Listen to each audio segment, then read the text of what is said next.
គ្រាន់តែឈានជើងចូលដល់ទឹកដីប្រាសាទវត្តភូភ្លាមធ្វើឲ្យអារម្មណ៍របស់យើងទប់ចិត្តស្ងាយសរសើរមិនបាននៅស្នាដៃដ៏ប្រណិតនៃបុព្វបុរសដូនតាខ្មែរលោកបានបន្សល់ទុកនូវកេតនភណ្ឌមរតកជាតិសម្រាប់មនុស្សជំនាន់ក្រោយគោរពនិងស្រឡាញ់ជាពិសេសគឺជាការបង្ហាញនូវមោទនភាពជាតិមួយនៃអារ្យធម៌ដ៏រុងរឿងធ្វើឲ្យប្រទេសលើសកលលោកកោតស្ញប់ស្ញែងពីប្រទេសមួយទៀតតាមរយៈសមិទ្ធផលដែលស្ដែងចេញជារូបរាងនោះព្រៃភ្នំក្រំថ្មកំដរដោយដងគិរីបុព្វតាមានផ្លែផ្កាគ្រប់រដូវតែវាជាសេចក្តីតម្រូវការរបស់ធម្មជាតិជារុក្ខា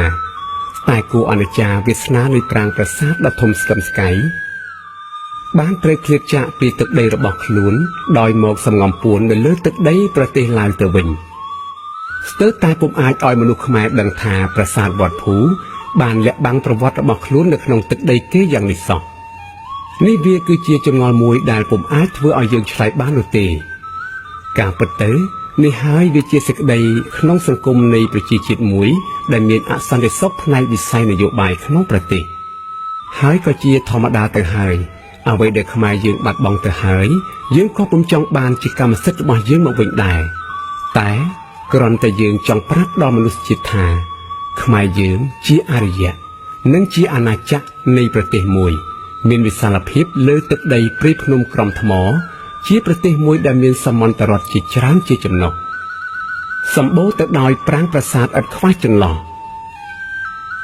នៅគ្រប់ទីកន្លែងក្នុងទឹកមានត្រីក្នុងព្រៃមានសត្វ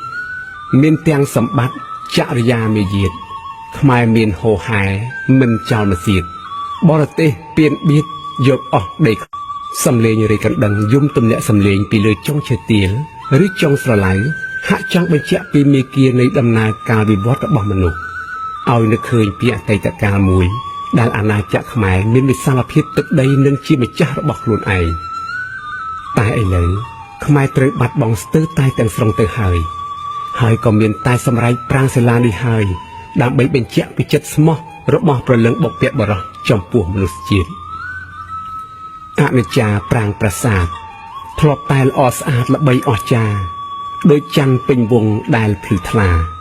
ពេលនេះខ្លោចផ្សាបាក់បែកហិនហោចគួរឲ្យស្រណោះដល់ស្នាដៃធ្លាប់មានតម្លៃគុណប្រយោជន៍ឥឡូវស្រែកយំយ៉ាងផ្សាខ្លោចពួកថ្មើរលរោចបំផ្លាញជាតិនិករាជទួញយំដង្ហោយហៅតោឈរយាមផ្លូវសុំសង្គ្រោះខ្លាចប្រាង្គប្រាសាទបាត់បង់ឈ្មោះគេធ្លាប់ពីរស់អាប់អោនអស់អោកូនខ្មែរអើយចូលអ្នកពិចារកុំហួសមេត្រាគិតកុំឲ្យខ្ចោះប្រយ័ត្នបរទេសគេបំភ្លៃអស់កូនខ្មែរស្រណោះជាតិអស់ដីនៅតាមឯកសារប្រវត្តិសាស្ត្របានបញ្ជាក់ថាវត្តភូនេះគឺត្រូវបានសាងឡើងនៅក្នុងសតវត្សទី11ស្ថិតនៅលើភ្នំនៃភាគខាងជើងប្រទេសសព្វថ្ងៃរូបភាពប្រាសាទវត្តភូរងនឹងការបែកបាក់ជាខ្លាំងដោយប្រាសាទមានអាយុកាលដ៏ចំណាស់ទៅហើយដូច្នេះបានជាយើងមើលទៅឃើញមានដុំប្រាង្គនៅរីពាសពេញពាសវាលពាសកាលត្រង់នេះមួយដុំត្រង់នោះមួយដុំ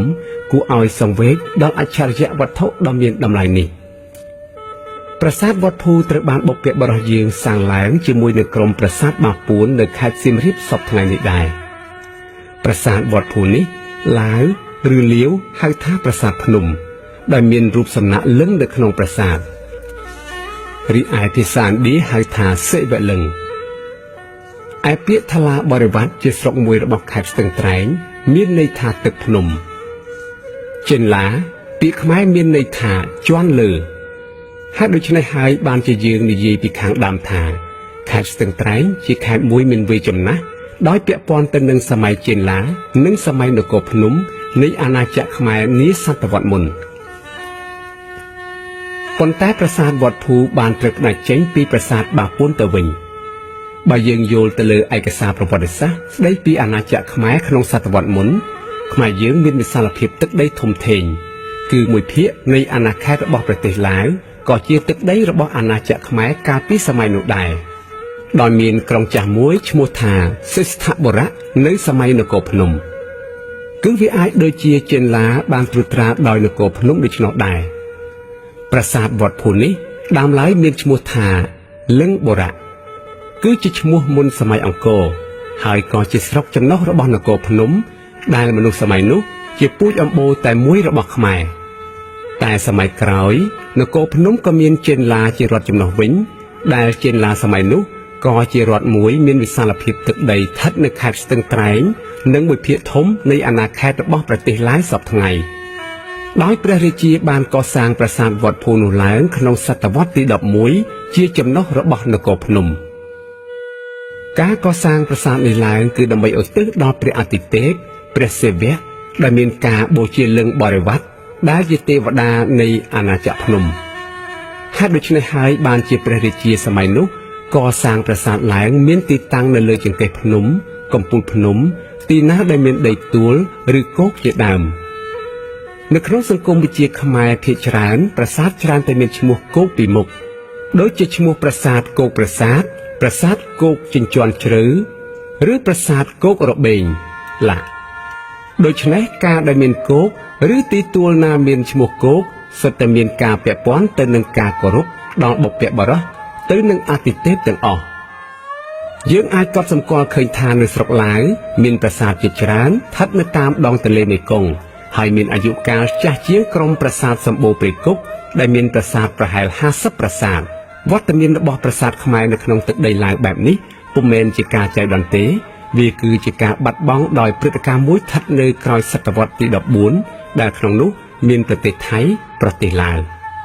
ការបាត់បង់ប្រាសាទវត្តភូនេះយើងពុំអាចចោទសំណួរឡើងចោទសួរថាវាមកពីហេតុអ្វីនោះទេតែវាជាការបាត់បង់ដោយការស្ងៀមស្ងាត់ដោយមូលហេតុនៃការប្រវត្តិរបស់ប្រទេសជាតិមួយតែប៉ុណ្ណោះដូច្នេះក្នុងនាមខ្ញុំបាទជាអ្នកអត្ថាធិប្បាយតំណាងឲ្យព្រឹត្តិការណ៍មាតុភូមិសូមមេត្តាខន្តីអភ័យទោសពីសំណាក់ទស្សនិកជនមេត្តាទស្សនាស្វែងយល់និងពិចារណាទៅតាមទស្សនៈរបស់លោកអ្នកតាមការគួរ